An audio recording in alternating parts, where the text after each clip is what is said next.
Olá, boa noite a todos, sejam todos muito bem-vindos. É uma alegria estarmos juntos novamente nessa noite de terça-feira. Como todas as terças-feiras, nós temos o nosso estudo do Evangelho. Eu sou Leila Rocha de Oliveira, do Centro de Estudos Espíritas Allan Kardec, e nós vamos cumprimentando os amigos que vão chegando. Boa noite, Dani Reis, sejam muito bem-vinda. Boa noite, todos esses amigos, encarnados, desencarnados, os benfeitores espirituais da nossa Casa Espírita, mas cumprimentamos também aqueles amigos que vão nos assistir depois, através dos nossos canais, do Facebook, do YouTube, do Instagram, do Telegram. Sintam-se abraçados, sintam-se acolhidos. Todas as terças-feiras, às 20 horas, nós temos o nosso estudo do Evangelho. O estudo do Evangelho, ele tem 3 objetivos. Primeiro, buscarmos compreender a mensagem do Cristo à luz da doutrina espírita, prepararmos os trabalhadores da nossa casa e prepararmos também aqueles que serão assistidos através da nossa reunião de vibração e irradiação, que é uma reunião que não é ao vivo, é à distância, logo após o nosso estudo do Evangelho. Então, amigos, sejam todos muito bem-vindos. Nós vamos, como todas as nossas noites espirituais, pegando um livro de mensagens. Aqui o livro Vinha de Luz, Emmanuel e Francisco Cândido Xavier. E vamos aqui ver qual a mensagem que vai ser para a nossa reflexão da noite. Nós abrimos aqui a mensagem número 101. A mensagem número 101. Ouvistes? Essa mensagem se encontra no Evangelho de João, capítulo 16, versículo 1. E Jesus assim se pronuncia: Tenho-vos dito estas coisas, para que vos não escandalizeis.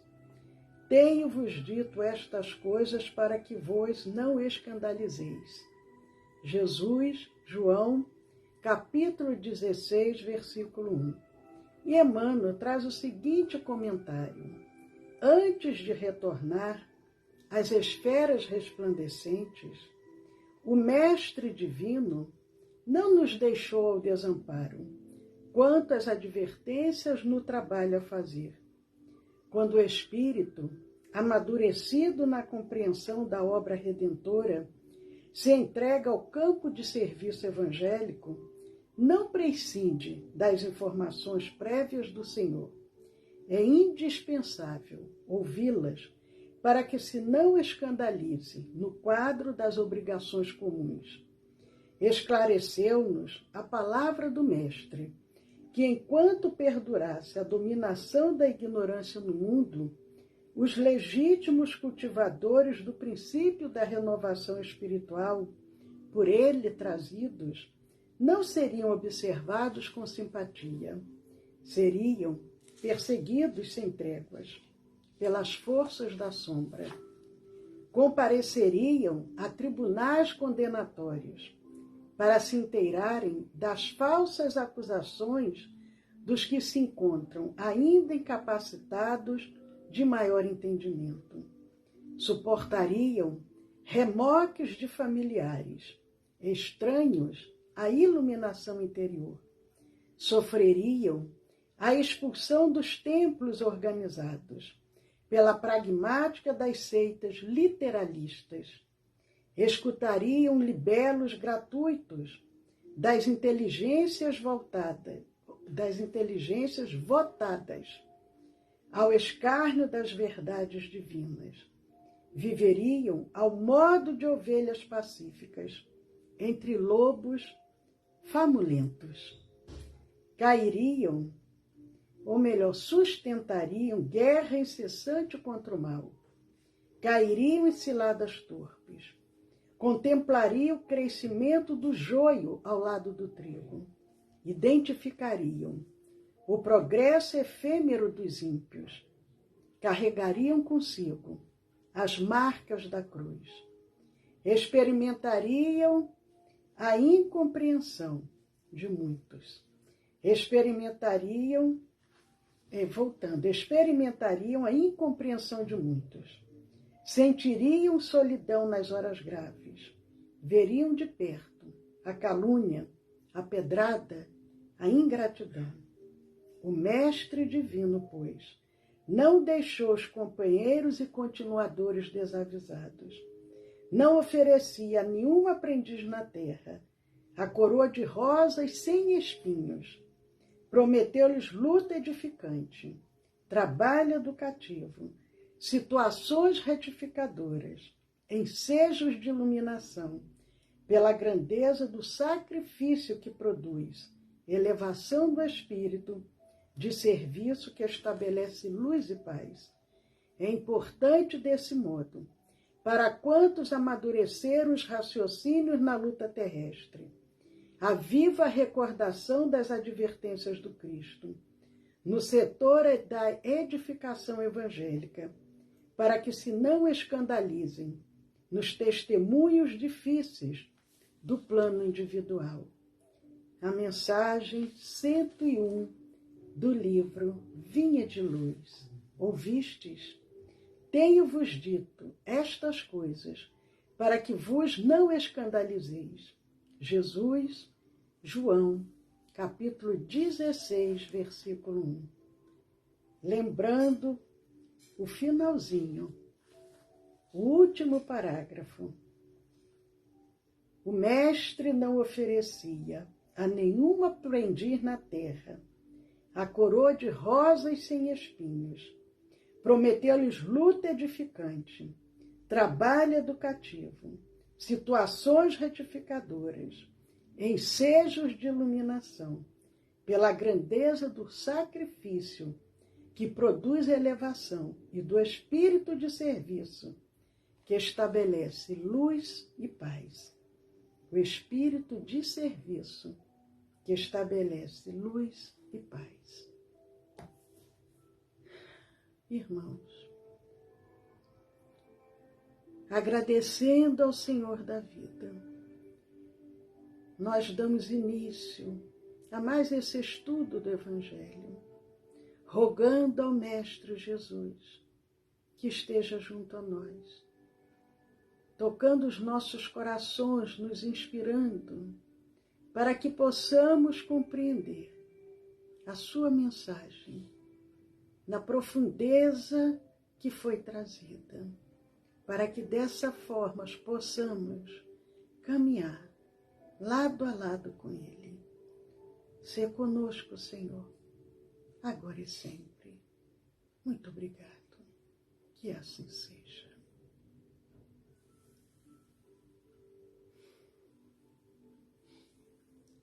Queridos amigos, que bom, boa noite Gleice, a mãe do Miguel, boa noite Tacemara Sírio, Eudócia, Arnaldo Reis, essa família Reis tão querida, a Marta Verso Rosa, a Tânia Maria, esses amigos, amigas queridos que fazem parte da família do SEAC de Olambra.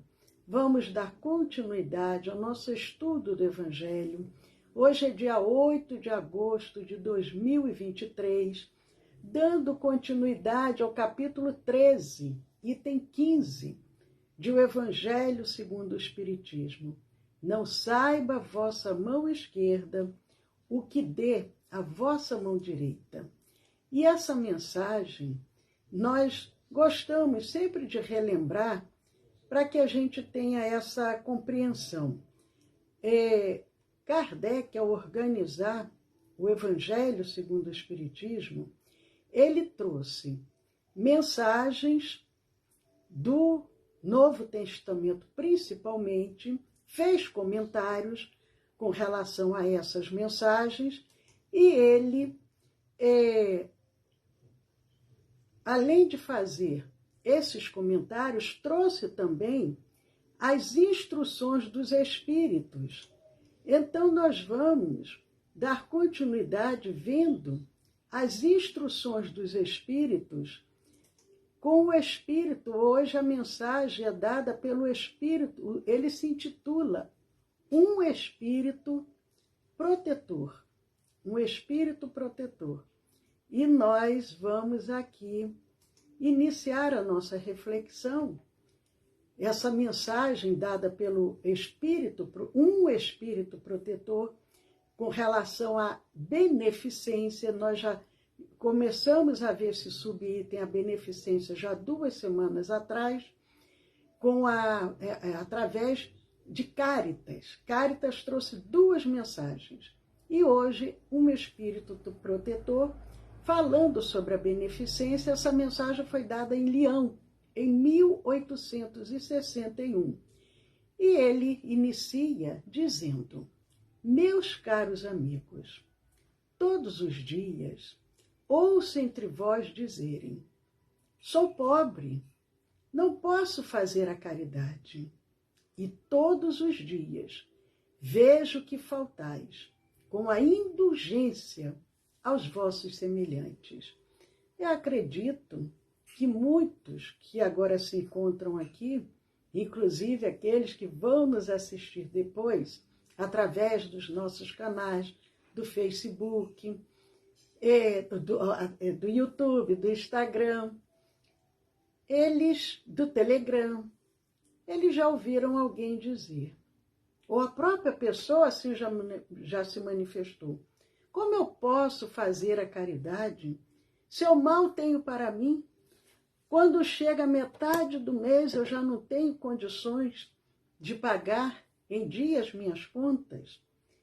E esse benfeitor, esse Espírito Protetor, ele vem dizendo que todos os dias, ele como Espírito, ele ouvia isso. A pessoa se manifestar: sou pobre, não posso fazer a caridade. Mas ele diz: por outro lado, todos os dias eu vejo que vocês faltam com a indulgência aos vossos semelhantes. Aproveitando, cumprimentando também a nossa querida amiga Flávia Svensson e a nossa querida Rita Machado. Sejam muito bem-vindas. Então, um Espírito Protetor, na sua mensagem, continua dizendo: nada lhe perdoais, e vos arvorais em juízes, muitas vezes severos, sem quererdes saber se ficariais satisfeitos que do mesmo modo procedessem convosco. Ele faz um chamado, um alerta, porque ele coloca: primeiro, vocês dizem que não podem praticar a caridade porque vocês são pobres. Mas, por outro lado, vocês faltam com a indulgência. A indulgência a gente pode traduzir pela forma como nós acolhemos o outro, relevamos as faltas do outro, não julgamos a maneira de ser do outro. E ele diz, além de eu presenciar todos os dias a pessoa dizer: eu não posso fazer nada, não posso fazer a caridade porque eu sou pobre. Por outro lado, também, vocês não são nada indulgentes com seus próximos, com seus semelhantes. Vocês não perdoam, vocês se arvoram em juízes, muitas vezes severos. Vocês não querem saber como que vocês se sentiriam se o outro procedesse com vocês, da maneira como vocês procedem com o outro. E ele continua fazendo essa chamada, quase que um puxão de orelha. Ele diz: não é também caridade a indulgência? E nós já refletimos sobre isso em outras oportunidades. Muito de nós acreditamos que a caridade é material, é dar algo de material. E esquecemos que a caridade moral, ela é muito mais difícil de ser realizada. É muito mais difícil nós perdoarmos, nós sermos pacientes, tolerantes, indulgentes com o outro, do que chegarmos com uma cesta básica ou darmos algumas moedas para alguém que estende as mãos para nós. E ele coloca, não é também caridade a indulgência? Vós que apenas podeis fazer a caridade, praticando a indulgência, fazei-a assim, mas fazei-a largamente. Pelo que toca à caridade material, vou contar-vos uma história do outro mundo. Olha só, nós estamos refletindo na mensagem do Evangelho segundo o Espiritismo, capítulo 13, não saiba a vossa mão esquerda o que dê a vossa mão direita. Convido aqueles que desejarem acompanharem juntos aí com o seu Evangelho. E nós estamos hoje no item 15, falando sobre a beneficência. Um espírito protetor, em Leão, 1861, nos traz essa mensagem. E ele vai nos alertando, dizendo: a caridade, a indulgência é uma forma de sermos caridosos. Se nós não temos condições materiais de auxiliar, mas nós podemos praticar a caridade através da indulgência, mas nós devemos praticá-la de forma ampla, largamente, como ele diz. E aí ele abre agora um parêntese para contar uma história do outro mundo. Então vamos ver o que o benfeitor, esse um espírito protetor, nos traz com relação a essa história do outro mundo. Que história seria essa? E começa ele. 2 homens acabavam de morrer. Dissera a Deus: enquanto esses 2 homens viverem, deitar-se-ão em sacos diferentes as boas ações de cada um deles, para que na ocasião de sua morte sejam pesadas. É uma história, é uma ficção. Então o benfeitor está contando. Haviam 2 homens, enquanto eles estavam encarnados aqui na Terra, Deus fez uma colocação que ele iria avaliar aqueles 2 homens. Iria ter 2 sacos, um para cada um. Ali se colocariam as boas ações de cada um deles. Quando eles morressem, seria pesada esse saco para ver qual o peso que sairia dali. Quando ambos chegaram aos últimos momentos, mandou Deus que lhes trouxesse os 2 sacos. Um estava cheio, volumoso, atochado, e nele ressoava o metal, que o enchia. O outro era pequenino e tão vazio que se podiam contar as moedas que continha. Eu vou abrir agora um parêntese para contar uma história que eu ouvia da minha mãe quando eu era criança. Essa história, ela conta que um homem vivia no interior e ele, todos os domingos, ele ia à missa. E ele começou, muito religioso, com muita fé, ele começou todo domingo ele colocava num buraco de uma árvore, no tronco de uma árvore que tinha assim um buraco, ele começou ali a colocar umas pedrinhas. Toda missa que ele ia, ele colocava, que era para ir contando quantas vezes ele tinha ido a esse encontro com Deus. E um dia, quando ele está indo para a missa, a cerca do vizinho arrebenta, o gado foge. Ele fica confuso. E agora? O que eu faço? Está na hora da missa, mas o gado está fugindo. E ele corre, recolhe o gado, reconstitui a cerca, conserta a cerca, e nisso, a hora da missa já havia passado. E ele fica um pouco triste, ele pensa, poxa, tanto tempo, eu nunca falhei um domingo. Já que esse domingo eu não pude ir, eu vou contar quantas pedrinhas eu tenho ali, para saber quantas vezes eu fui à missa. E quando ele vai lá naquele lugar para contar as pedrinhas, tinham, sabe quanto? Apenas uma.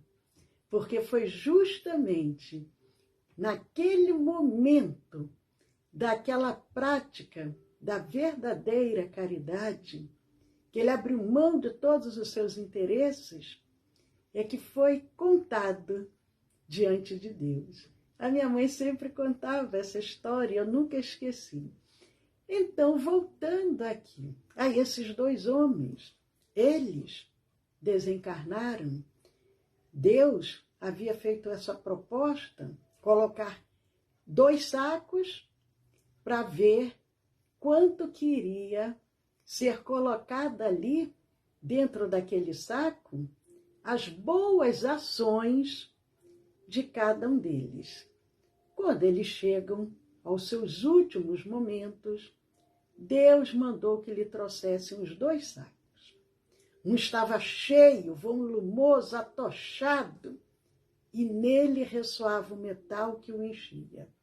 O outro era pequenino e tão vazio que se podiam contar as moedas que continha. Este, o meu, disse um, reconheço, fui rico e dei muito. Este é o meu, disse o outro, sempre fui pobre. Oh, quase nada tinha para repartir. Mas, meus amigos, que surpresa! Postos na balança os 2 sacos, o mais volumoso se revelou leve, mostrando-se pesado o outro, tanto que fez se elevasse muito primeiro prato da balança. Porque eram aqueles 2 pratos, quando colocou, aquele que tinha muitas moedas, ao invés de pesar mais, o outro, que era o saco do pobre, é que se sobressaiu, se elevou ali no prato da balança. Deus, então disse ao rico, deste muito, é certo, mas deste por ostentação, e para que o teu nome figurasse em todos os templos do orgulho. E ao demais, dando, de nada te privastes. Vai para a esquerda e fica satisfeito com te serem as tuas esmolas contadas por qualquer coisa. E nós vamos aqui abrir um novo parêntese para lembrar aquela passagem de Jesus no templo. Jesus aproveitava todas as ocasiões para ensinar. Ele estava ali no templo, afastado, observando o comportamento de cada um que ali chegava. Que Jesus foi o maior sociólogo, psicólogo, médico, mestre, tudo ele era mais do que nós. Então ele ali ele está observando a forma, a conduta de agir de cada um. E tinha o gasofilácio, que era um vaso grande, onde as pessoas depositavam ali as suas oferendas, as suas moedas. Naquela época não existia nota, naquela época não existia Pix para a gente fazer um Pix, nem cartão de crédito, eram moedas, moedas de prata, moedas de cobre, moedas de bronze, eram moedas de ouro. E ali ele está observando a atitude de cada um que chegava. Tinham alguns que, ao invés de levarem, por exemplo, uma moeda que valesse R$10 no nosso dinheiro atual, e depositar 5 moedas, que já seriam 50 reais, eles levavam moedas de 10 centavos, de 20 centavos, porque quando eles colocavam aquelas doações ali dentro daquele jarro grande do gasofilácio, aquilo ia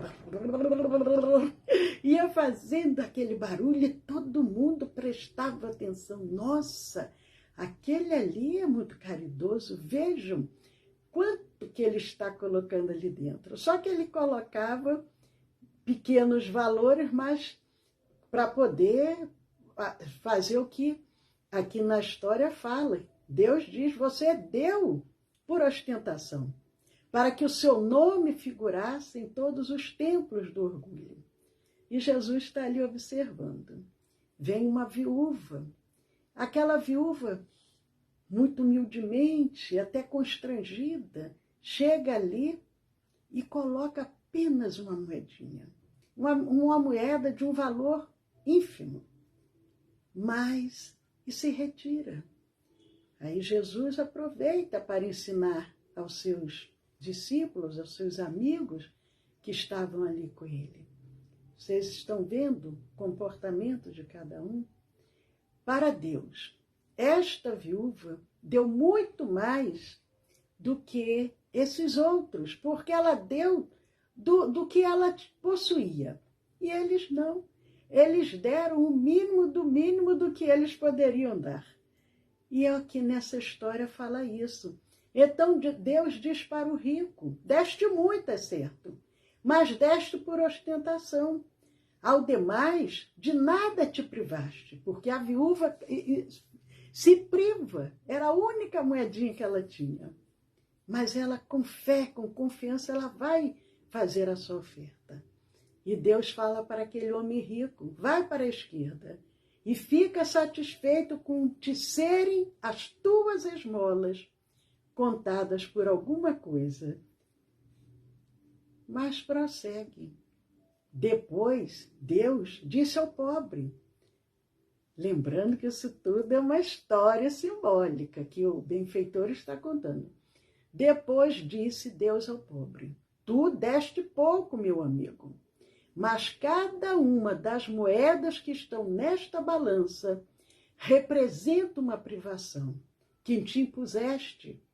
Não deste esmolas, entretanto, praticaste a caridade. Como a história que eu narrei, relembrando a minha infância. Aquele homem lá do interior, ele não deu bens materiais, mas ele se doou por inteiro. Foi lá, recolheu o gado do vizinho, consertou a cerca e foi embora. Não, nem foi ostentar, dizendo, olha, fui eu que recolhi o seu gado, fui eu que consertei a sua cerca. E Deus diz para esse pobre, não deste esmolas, entretanto, praticaste a caridade. E o benfeitor, um espírito protetor, essa mensagem foi dada em Lyon, lá na França, em 1861, ele encerra essa reflexão dizendo, e o que vale muito mais, Deus falando com o pobre, e o que vale muito mais, fizeste a caridade naturalmente, sem cogitar de que te fosse levado em conta. Foste indulgente, não te constituíste juiz do teu semelhante.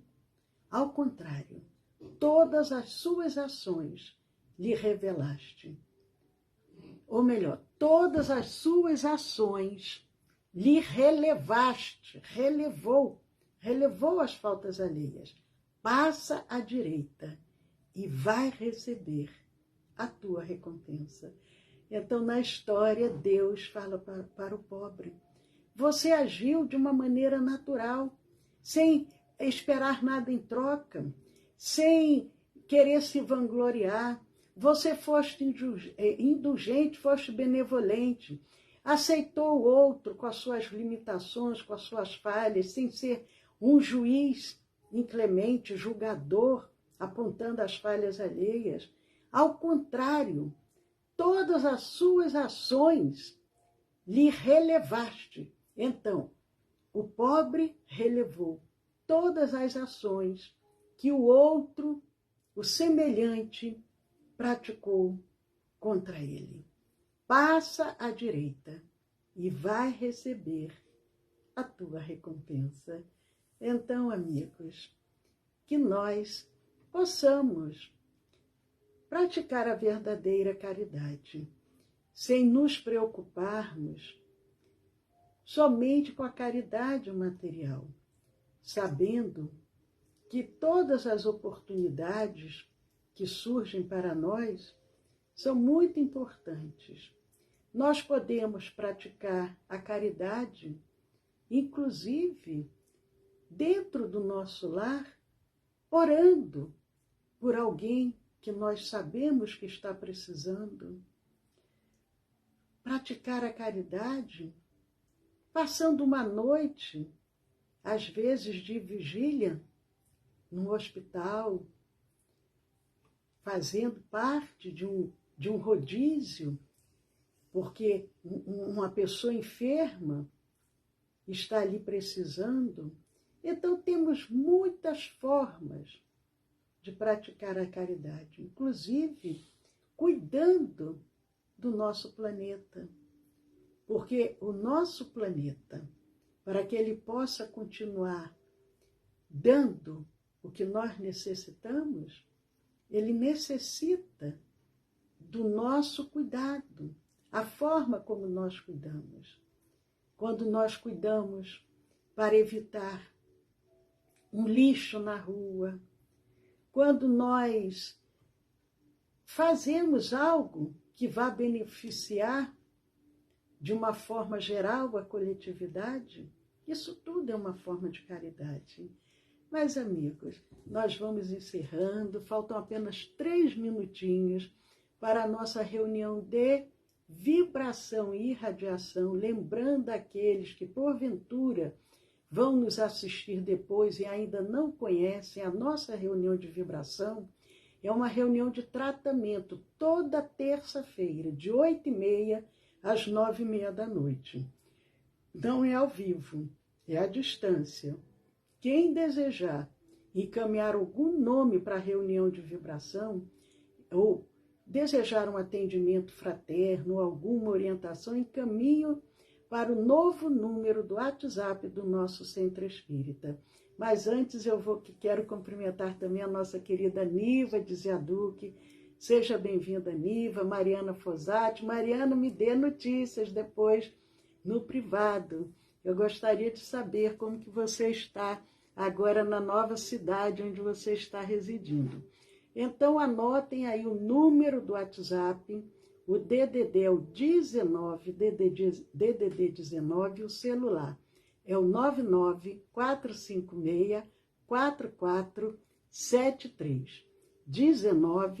19-99-456-4473. E para aqueles que ainda não visitaram o nosso canal do YouTube, o Centro de Estudos Espíritas Allan Kardec, entrem lá, se inscrevam, compartilhem, vamos semear a luz. Até domingo, no Evangelho no Lar, paz, saúde para todos vocês, e estamos e continuaremos nessa vibração de amor. Muita paz a todos.